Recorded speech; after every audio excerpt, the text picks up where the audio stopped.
Bonjour à toutes et bienvenue sur le podcast Note vocale. Je me pose et je te raconte. Alors, je me permets de te faire une note vocale. Tu m'as pas raconté cette histoire. Je sais pas si t'as vu ce que je t'ai envoyé hier avant d'aller me coucher.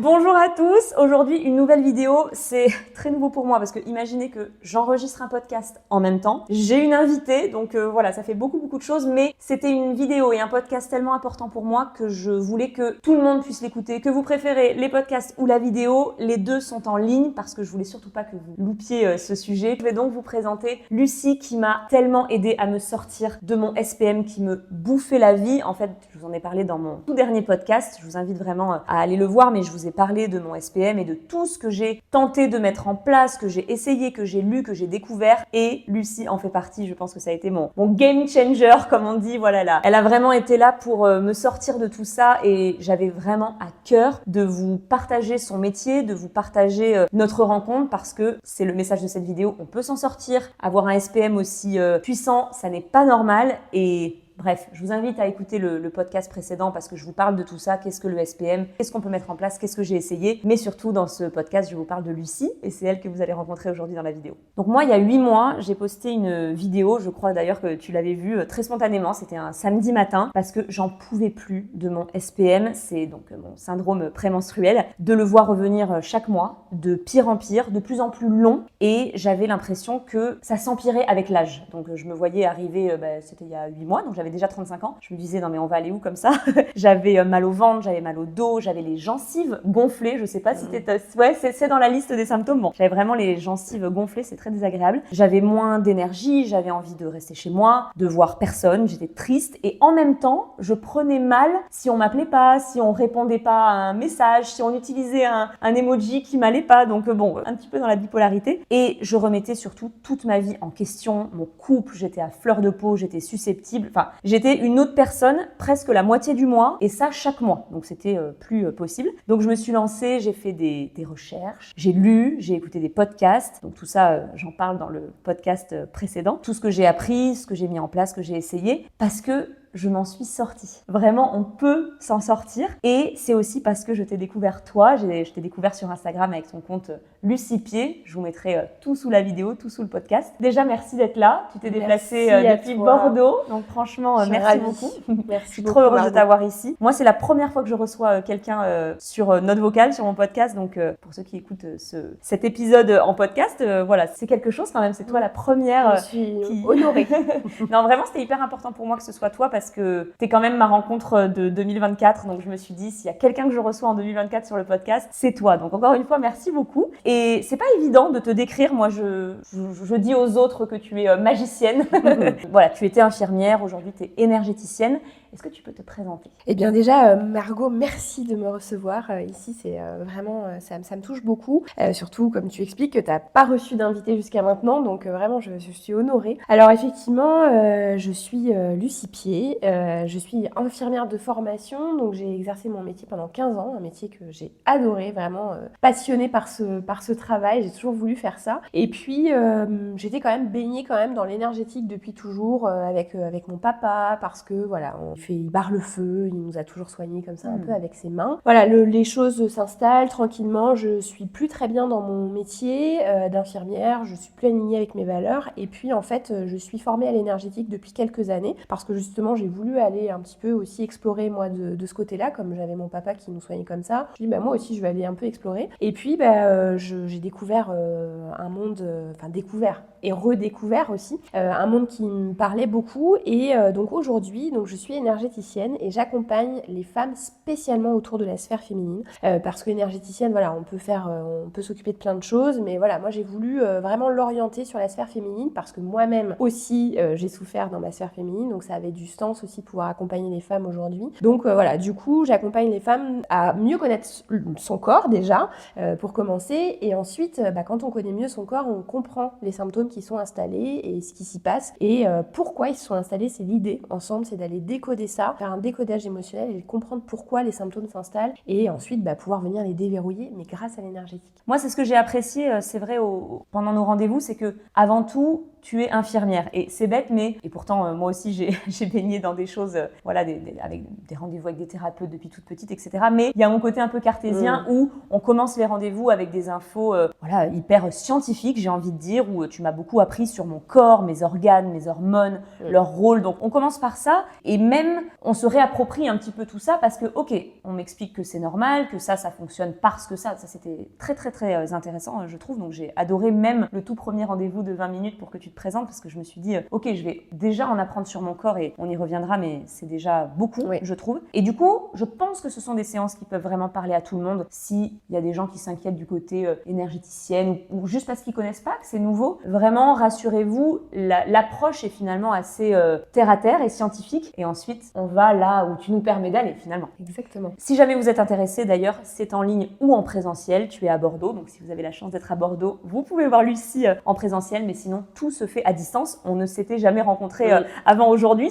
Bon, comme c'est en vidéo, j'ai vraiment l'impression de t'avoir déjà vu, mais voilà, tout est en présentiel. Sachez que vous pouvez prendre rendez-vous. Encore une fois, je vous mettrai les infos sous la vidéo. Nous, on a eu ce premier rendez-vous de 20 minutes de présentation qui est gratuit pour tout le monde, sachez-le. Et on est parti sur 2 rendez-vous. C'est souvent ce qui se passe quand on arrive avec une problématique SPM, mais ça peut être plus long. On en reparlera tout à l'heure. Et moi, c'est vrai que quand j'ai lu dans ton profil déblocage émotionnel, je me suis dit, bon, je suis pleine de blocages, je le savais, mais j'avais jamais fait le parallèle du tout avec SPM. Et comme, je le répète, mais mon SPM était plus dur les mois où, émotionnellement parlant, j'avais traversé des choses plus lourdes, je me suis dit, aller chercher le déblocage émotionnel, ça faisait sens. Voilà, tu m'avais pas encore parlé de ton métier, mais ça faisait sens. Et ensemble, on a très vite mis des mots sur tout ça, la peur de l'engagement, la peur du changement, des peurs tout court. Et aujourd'hui, c'est quoi, toi, le parallèle que tu fais entre SPM et émotion? Alors, le syndrome prémenstruel, c'est un déséquilibre hormonal, on y reviendra peut-être après, mais le cycle, c'est le reflet de notre santé physique et mentale. Donc, on pense au départ juste physique, mais notre esprit, le mental, il est très fort sur notre corps, il a une influence très très forte, et c'est pour ça que ça joue, nos émotions peuvent avoir un lien sur notre cycle notamment. Il y a cette notion de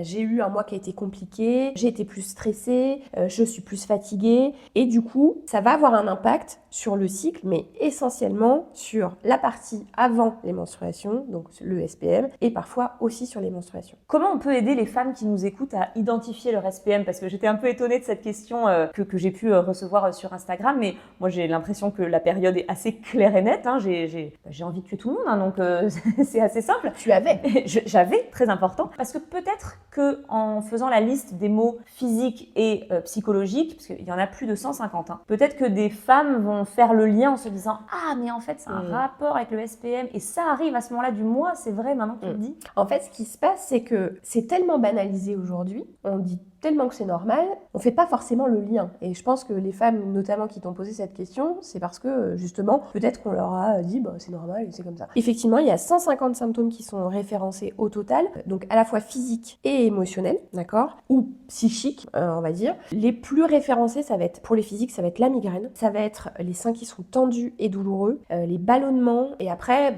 toi, tu décrivais, tu vois, par exemple, les saignements de gencives, et il peut y avoir, des petits symptômes qui sont moins référencés, mais qui en sont quand même. Et puis, sur l'émotionnel, le gros, c'est l'irritabilité, où là, il y a une espèce d'hypersensibilité qui se met en place, et tout devient décuplé. Il y a des femmes qui me disent moi le moindre bruit de bouche m'énerve, mes enfants à table je les supporte pas, mon mari on n'en parle pas, et donc ces symptômes là en règle générale ils s'installent entre 2-3 jours voire jusqu'à 15 jours avant les menstruations. Et si ça arrive 15 jours avant, ça veut dire que c'est dès l'ovulation.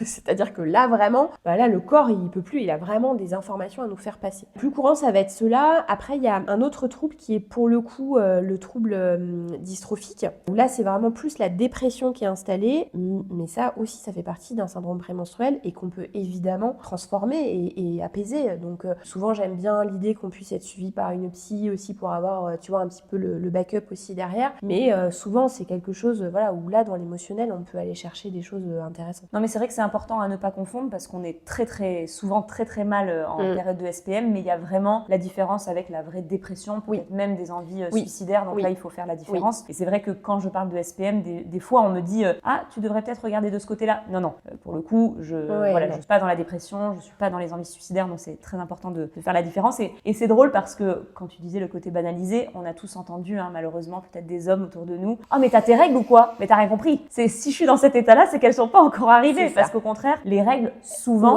c'est un peu la délivrance, quoi. En tout cas, rien que j'avais trouvé l'exercice de noter, parce que c'est vrai que tu espaces un petit peu les rendez-vous, en général d'un cycle, pour avoir le temps d'observer, etc. Rien que le fait de prendre du recul. Mais vraiment, je vous invite à faire cet exercice qui est super intéressant de pour une fois s'écouter. Et pour une fois, on vous donne l'autorisation et on vous dit c'est ok, c'est pas normal, maintenant viens me dire. Et voilà, je vous invite à le noter parce que c'est déjà un exercice super. Et moi, ce qui m'avait marqué beaucoup lors de notre premier rendez-vous, tu m'as parlé du déséquilibre le plus courant qui était la cortisol. Ça m'a marqué. Oui, alors c'est pas tout à fait ça. Je te reprends. Reprends-moi, surtout.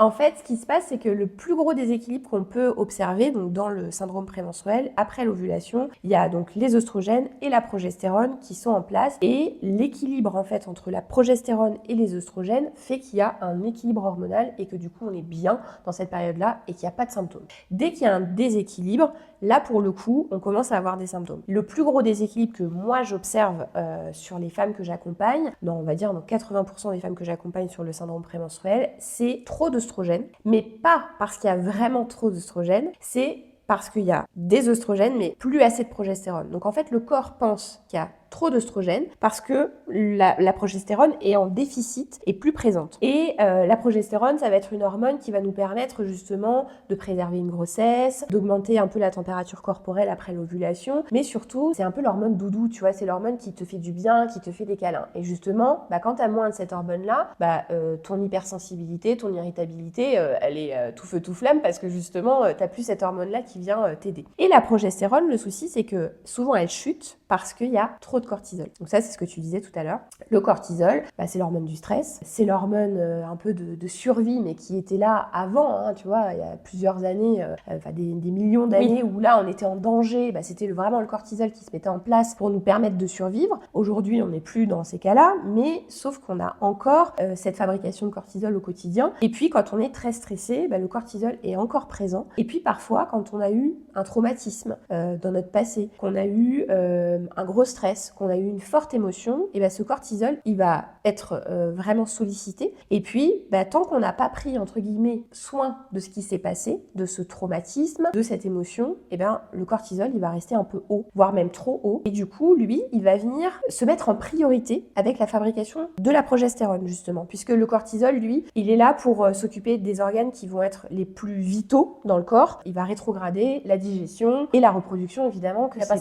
pas du tout le moment de se reproduire, quoi. Donc du coup, les hormones, et notamment la progestérone, va être mise un peu de côté, en dépend du cortisol en fait. Et du coup, l'idée c'est aussi d'aller prendre soin du stress, mais pas seulement du stress qui est maintenant, c'est aussi d'aller chercher dans notre passé qu'est-ce qui a fait qu'à un moment donné on a eu un gros taux de stress, un gros shoot, et qu'il faut pouvoir aller prendre soin, bichonner aujourd'hui, et voilà, lever et débloquer au niveau émotionnel ça pour ensuite être apaisé après. Et nous, on est même allé plus loin ensemble. Tu m'avais parlé des organes émonctoires. Ouais. Tu vas nous dire ce que c'est, parce que je l'ai appris avec toi. Et justement, ce sont lesquels ces organes-là et c'est quoi leur rôle? Alors, les organes émonctoires, ça va être le foie, qui va être le plus gros organe émonctoire. Ensuite, les reins. Ensuite, on a les intestins aussi, qui travaillent beaucoup. On dit que c'est notre deuxième cerveau quand même. La peau et les poumons. Et en fait, ces organes-là, ils vont venir nous permettre de détoxifier en fait tout ce qui va être en circulation. Donc, c'est-à-dire que tout ce que tu vas manger, tout ce que tu vas boire, mais aussi tes émotions, aussi tes hormones qui vont être en excès, vont venir nettoyer tout ça. Et puis, au bout d'un moment, quand il n'y a plus l'espace parce que ces organes-là sont saturés, engorgés et il n'y arrive plus, du coup, c'est l'utérus qui est considéré comme un organe émonctoire secondaire chez nous, la femme, qui va prendre le relais et auquel cas, du coup, il va y avoir des symptômes qui vont s'installer parce que lui, l'utérus, il va nous envoyer l'information en disant il y a des choses qui vont pas, il faut en prendre soin. Donc, souvent, c'est le SPM, c'est les règles douloureuses, c'est les règles abondantes, c'est des caillots, mais parce qu'en amont déjà, les autres organes sont un peu en déficit, tu vois, et sont un peu en souffrance. Et ça peut être en souffrance à la fois physique par rapport au fait que, voilà, on a trop mangé, par exemple, on a un peu abusé sur une soirée, bon voilà, ça c'est une chose, mais après dans l'émotionnel, quand on est sur des couches successives qu'on rajoute au niveau émotionnel, au bout d'un moment, les organes n'y arrivent plus. Alors évidemment, ça c'est pas la médecine traditionnelle française, on va dire, on est plutôt sur la traditionnelle chinoise qui va prendre soin et se dire, voilà, on est sur des émotions en fonction de chaque organe, quoi. Mais ça fait sens aussi avec notre société où je pense que c'est de pire en pire, où là les organes saturent assez vite, bien sûr, avec le stress, la fatigue, ce qu'on mange, bien sûr. Et ce qui m'a marqué, c'est que donc non seulement l'utérus dans ce cas-là prend le relais, donc c'est quand même un sacré rôle dans ce cas-là, mais en plus, sur le plan énergétique, l'utérus c'est notre second cœur. Moi, en tout cas, c'est ce que je considère dans mes accompagnements. Je dis que c'est notre cœur, notre second cœur. Donc, on aurait un cœur thoracique et un cœur utérin. Donc après, il y a des personnes à qui ça parle pas du tout et ça, voilà, c'est complètement ok. Mais voilà, la symbolique de l'utérus, c'est notre identité, l'utérus. C'est qui on est vraiment, ce qu'on accepte de montrer aux autres. Parfois, on peut être enfermé dans notre utérus, tu vois. Ça peut être ce truc où on se sent renfermé et on a besoin d'aller s'ouvrir et d'aller déverrouiller des choses. Et effectivement, en énergétique, on va pouvoir se connecter et remettre de l'énergie dans cette zone-là pour permettre une circulation globale de l'énergie. Et justement, ça se déroule, moi je le sais, mais c'est pour la raconter, comment ça se déroule des séances avec toi?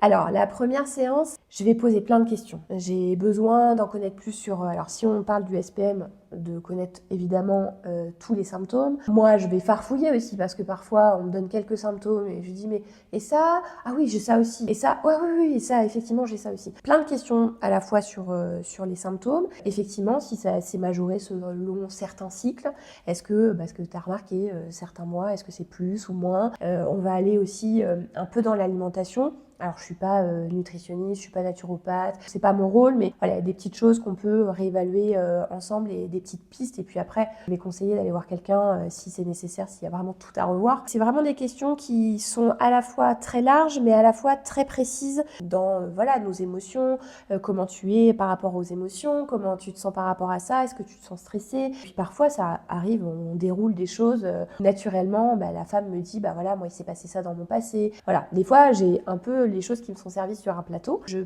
partage aussi beaucoup de photos, de courbes aussi pour voilà, qu'on puisse visualiser, qu'on comprenne bien comment se passe notre cycle, comment nos hormones se mettent en place, parce que voilà, c'est important de savoir comment notre corps fonctionne. Et souvent, ce qu'on apprend à l'école, très clairement, on n'a pas les bases, ou en tout cas, on les a oubliées parce que ça nous intéressait pas à l'époque. Donc vraiment d'en savoir un maximum. Et ça, c'est ce que tu disais tout à l'heure, c'est intéressant. Et ça, c'est un peu ma casquette d'infirmière qui reprend le dessus pour voilà, qu'on connaisse vraiment bien son corps, c'est les bases. Et ensuite, on va dans en énergétique dès le premier rendez-vous sur le SPM. Et là, moi, du coup, je me connecte à ton corps, donc que ce soit en présentiel ou en distanciel. Et du coup, le corps va me donner des infos. Parfois, il me donne des âges, même, à laquelle il s'est passé des choses. Toi, tu arrives à faire le lien. Parfois, il y a des femmes qui n'arrivent pas à faire le lien. Et parfois, c'est après qu'on fait le lien aussi de ce qui s'est passé. Et c'est ok, tout est juste. Mais en tout cas, on vient comprendre et le corps vient me mettre un peu en avant ce qui est nécessaire à aller prendre soin. Et des fois, c'est des trucs où on se dit, mais aucun rapport avec le SPM et le cycle. Pourquoi elle me parle de ça? Mais en fait, si, aujourd'hui, si le corps nous le donne, cette info-là, c'est qu'il y a un rapport avec le cycle. On a fait des constellations familiales aussi? Ouais, on a fait une constellation familiale ensemble, en individuel, parce que souvent, il y a du transgénérationnel qui s'inscrit, parce que notre utérus, il faut pas oublier que notre utérus, on a grandi dans l'utérus de notre maman. Quand ta grand-mère était enceinte de ta maman, en fait, à partir de 3 mois de vie in utero, ta maman avait déjà tous les ovocytes qui étaient prêts pour te créer. Oh waouh! Évidemment, on est avec un nombre d'ovocytes qui est à peu près d'1 million à la naissance et à la puberté, on n'en a plus que 400 000. Mais l'ovocyte qui était prêt pour te créer était déjà là. Donc ça veut dire que potentiellement, tu étais déjà là dans le ventre de ta grand-mère. Donc tu imagines le transgénérationnel, ce qui se passe au niveau émotionnel, ce qu'a pu vivre ta grand-mère, ce qu'a pu vivre ta mère, tout ça, ça a un impact sur notre vie après. Et donc c'est ça qu'on va aller chercher aussi parfois dans le terme des constellations qu'on a pu faire ensemble en individuel. Et des fois, on vient déverrouiller des choses qui sont un peu incroyables, quoi. Ouais, c'était fou, ça fonctionne un petit peu, si vous n'en avez jamais encore fait, ça fonctionne un petit peu comme un arbre généalogique. on a des papiers, des mots, des noms, des statuts de famille et on les pose un petit peu au sol. C'était assez intense, j'ai appris plein de choses et j'ai recroisé depuis avec ma maman, mes oncles, mes tantes, c'est super intéressant.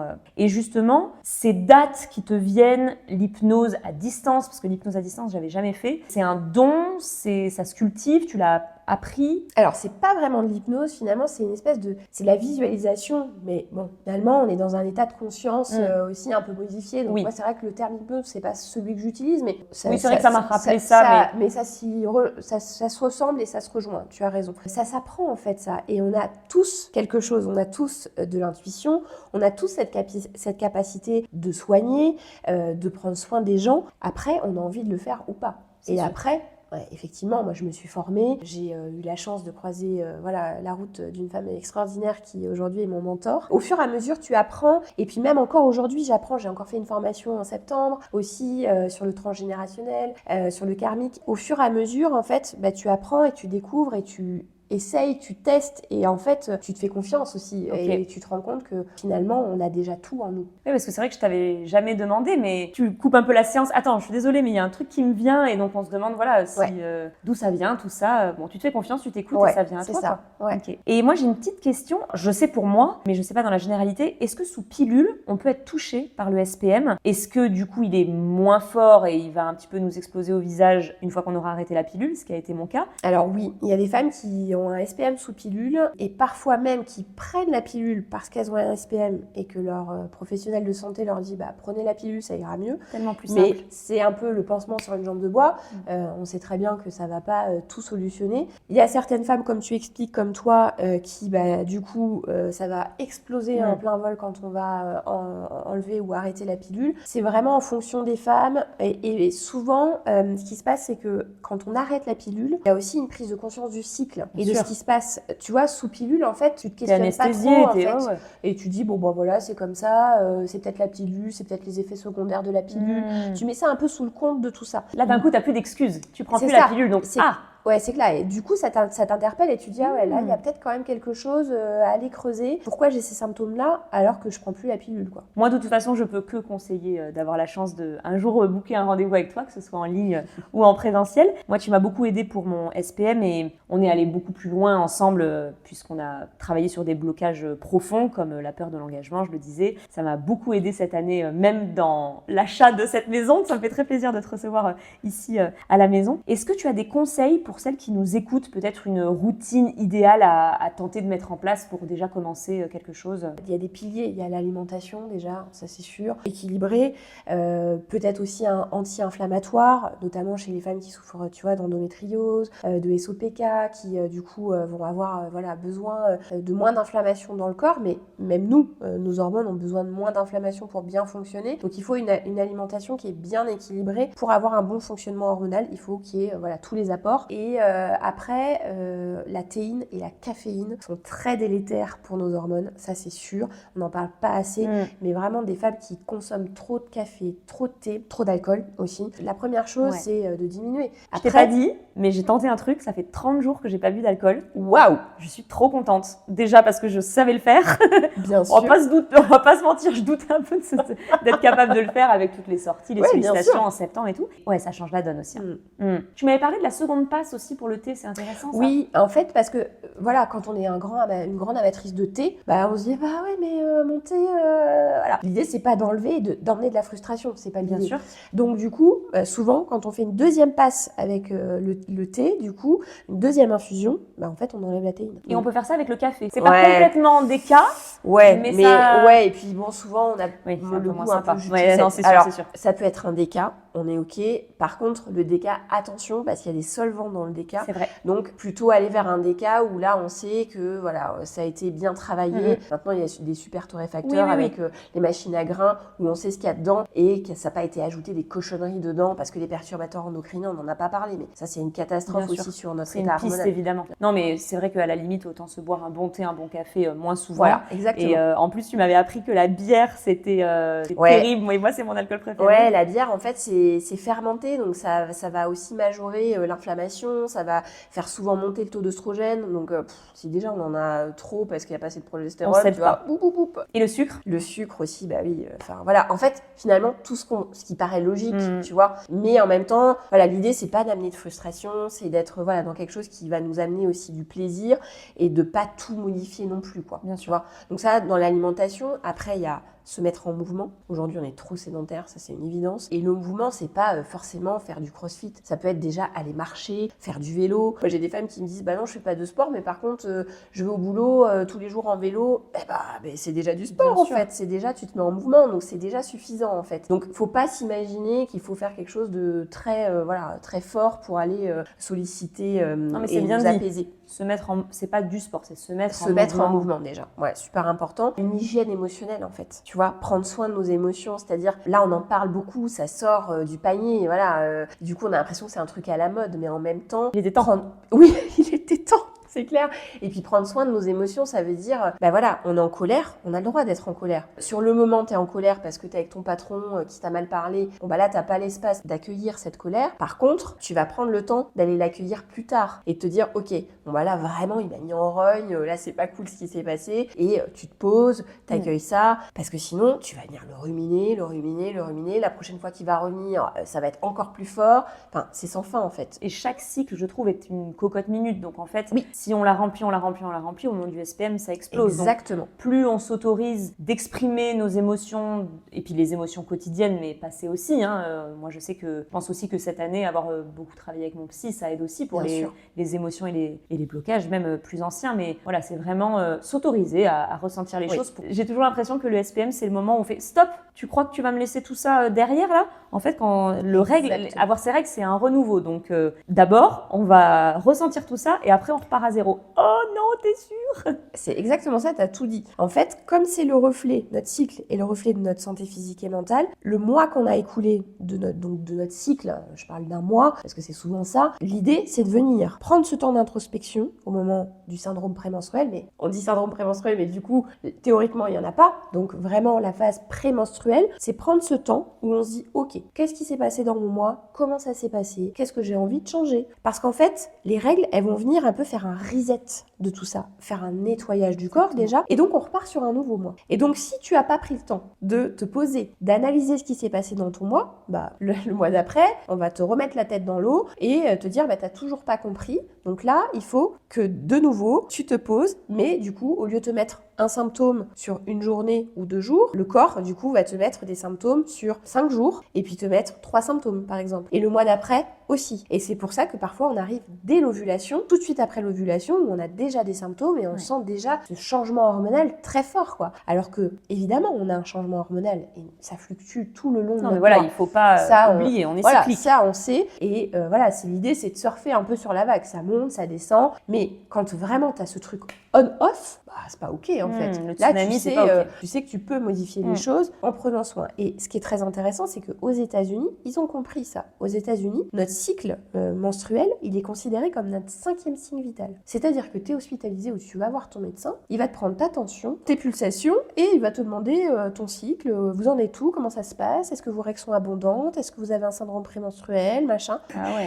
Tu vois, donc nous, on a encore un peu de chemin là-dessus. Ça viendra parce qu'on a toujours un peu un décalage. Mais voilà, c'est en train de se mettre en place, il y a des choses. Et donc vraiment comprendre que notre cycle vient nous apprendre des choses sur notre état de santé global. Quand on a compris ça, en fait, on a tout compris. Et on l'apprécie parce Bien que sûr. c'est important. Bien sûr. Et le but de mon accompagnement, c'est pas juste de vous aider à être apaisé, c'est qu'après, vous soyez autonome. Par exemple, dans 6 mois, de nouveau, t'es pas bien, tu vas être en capacité de te dire, ok, là, je me pose, je prends le temps, j'observe. Ou alors, j'arrive pas à faire la lecture, mais c'est ce que j'explique aux femmes. Voilà, s'il y a besoin, je suis toujours là, elles peuvent toujours me contacter. Parfois, tu vois, il y a juste besoin d'une lecture extérieure en disant, bah recul. voilà, j'ai ça comme symptôme, ça faisait 6 mois que j'étais bien, mais là, j'ai ça. Ok, mais qu'est-ce qui s'est passé là? Il y a eu ça, il y a eu ça. Voilà. Et du coup, cette petite lecture, elle vient t'aider et on vient déverrouiller des choses et le mois d'après, c'est ok, quoi. Je rajouterais pour toujours prendre soin de ses émotions, peut-être un petit peu de relaxation pour faire Bien baisser le sûr. stress. Moi, je sais que j'avais décidé de rajouter un petit peu de magnésium et j'avais Ouais. oublié comme c'était magique et Bien génial. Tout le monde en prend là maintenant. J'ai remis ma mère, Mathieu,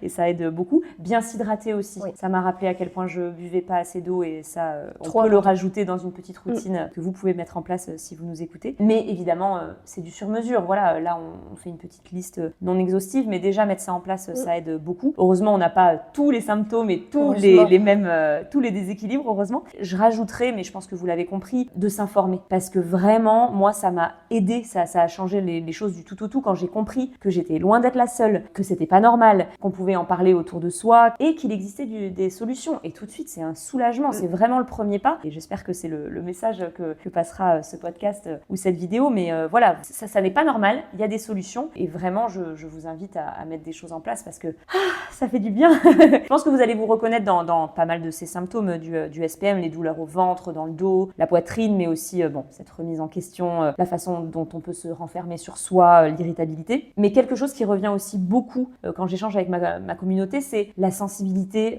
plus qu'on a de plus en plus de mal à gérer à ce moment-là du cycle. Est-ce que c'est quelque chose qu'on peut régler avec toi en séance Oui, sans problème. Là, justement, l'idée, c'est d'aller voir dans l'émotionnel s'il y a un truc ancien, c'est ce que je te disais par rapport au cortisol, parce que souvent, c'est qu'il n'y a plus assez de progestérone, trop de cortisol, mais souvent, c'est sur un blocage émotionnel qui est très ancien. Juste avec l'énergétique, on va venir déverrouiller. Alors, tu disais tout à l'heure, magicienne. Non, c'est pas magique, parce que voilà, tu oublies de dire que tu as été aussi, toi, très actrice de l'accompagnement que tu as mis en place, et ça, c'est essentiel, parce que souvent, j'ai des femmes qui viennent en disant, bon, bah ça y est, je vais voir Lucie, tout va bien se passer, et c'est ok. Non, en fait, il faut que toi, tu sois prête aussi à enclencher ça, prête à te lancer dans l'aventure de, bah voilà, on va aller un peu à farfouiller dans ce qui s'est passé, et puis voilà, d'être prête à mettre des choses en place aussi. Donc, ça n'a rien de magique. Moi, je viens t'accompagner, je viens te guider. En gros, souvent, on est face à une porte, on a un gros trousseau de clés, et on est en panique parce qu'on ne sait pas laquelle. On doit se dépêcher parce qu'il pleut super fort dehors, et on doit se dépêcher pour rentrer, et on n'arrive pas à rentrer dans cette maison, quoi, et on trouve pas la bonne clé, quoi. Et en fait, moi, je viens juste t'aider à trouver la bonne clé.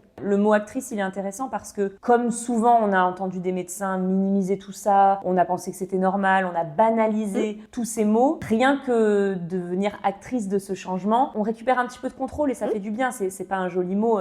L'idée n'est pas de contrôler tout ça. Non, mais son pouvoir, quoi, de femme. Pouvoir. Déjà. Et de se dire, non, ça. je deviens pas juste folle entre 3 à 10 jours avant mes menstruations, parce que 10 jours sur 28 jours, tu vois, le cycle médian, c'est ça. Les calculs sont pas bons. Ouais, c'est ça, les calculs sont pas bons. Ça revient tellement souvent, quoi. Et ça impacte tellement de choses. Ça impacte la vie du quotidien, ça impacte le travail, ça impacte le couple, ça impacte la vie de famille avec les enfants. Tu parlais d'endométriose et de SOPK. Là aussi, on peut faire appel à toi. Alors, peut-être pas qu'à toi. Oui, là, pour le coup, ça sera pas l'accompagnement syndrome prémenstruel. J'ai un autre accompagnement qui est un peu plus long, qui s'appelle Faire la paix avec sa sphère féminine, où là, pour le coup, je vais aborder vraiment des problématiques, j'aime pas trop ce mot-là, mais des choses autour d'autres maladies. Ça peut être effectivement l'endométriose, le SOPK, ça peut être les mycoses à répétition, la préménopause, parce que pareil, ça, on n'en parle jamais aussi, tu vois, de la préménopause, et souvent, il y a un peu, voilà, les femmes sont un peu démunies face à cette période-là qui s'ouvre à elles. Voilà, là, pour le coup, c'est un autre accompagnement qui est un peu plus long, qui est là, pour le coup, sur 4 séances. Voilà, c'est un peu différent, l'approche est différente, on est dans les mêmes choses aussi, hein. Vraiment connaître son corps et surtout comprendre pourquoi ça s'est installé, pourquoi les mots MAUX se sont installés dans le corps et qu'est-ce que ça veut nous dire surtout. Écoutez, moi je vous invite vraiment à suivre Lucie sur son compte Instagram, c'est une mine d'or parce que même sans parler des rendez-vous avec toi présentiels ou non, c'est super intéressant ce qu'on peut apprendre sur ton compte. Dans l'épisode précédent, je vous le rappelle, mais n'hésitez pas à aller l'écouter, je suis sûre que ça vous intéressera. Je vous parle de toutes les choses que j'ai également mises en place, les compléments alimentaires, tisanes, je vous parle de livres, de podcasts, de comptes Instagram à suivre, donc n'hésitez pas à aller l'écouter si c'est pas déjà fait. Mais mon vrai avant-après, ça a été toi, donc c'était très important pour moi de d'abord faire un premier épisode sur le SPM et tout ce que j'ai mis en place, mais comme je le dis dans le premier épisode, voilà, le avant-après, ça a été grâce à toi, donc j'espère vraiment que cet épisode, que cette vidéo, si vous me regardez en vidéo, vous aura aidé, peut-être donné envie de te rencontrer ou pas, mais je pense que le message, c'est vous pouvez reprendre le pouvoir. C'est ça, c'est pas juste la finalité de venir me voir, c'est vraiment vraiment aussi de comprendre que c'est pas ok d'être comme ça et qu'on peut être mieux surtout et qu'on peut être apaisé et qu'il y a plein de choses. Ça peut être des thérapeutes comme moi en énergétique, mais ça peut être aussi de la sophro, de l'hypnose, ça peut être juste consulter un psy, Acupuncture, j'ai vu beaucoup. l'acupuncture aussi, ça peut être effectivement les compléments alimentaires comme tu parlais, être accompagné avec peut-être une naturopathe aussi pour l'alimentation. Enfin voilà, c'est tellement large et il faut que ça puisse résonner. Et effectivement, l'énergétique ne peut pas parler à tout le monde et ça c'est ok, j'en suis consciente. Donc, mais l'idée c'est vraiment de comprendre que c'est pas normal ce SPM et qu'on peut être mieux quoi. Et que ça va aller. Merci beaucoup. Merci à toi, Margot. Merci à toi. Et je vous dis à très bientôt pour une prochaine vidéo. Bye.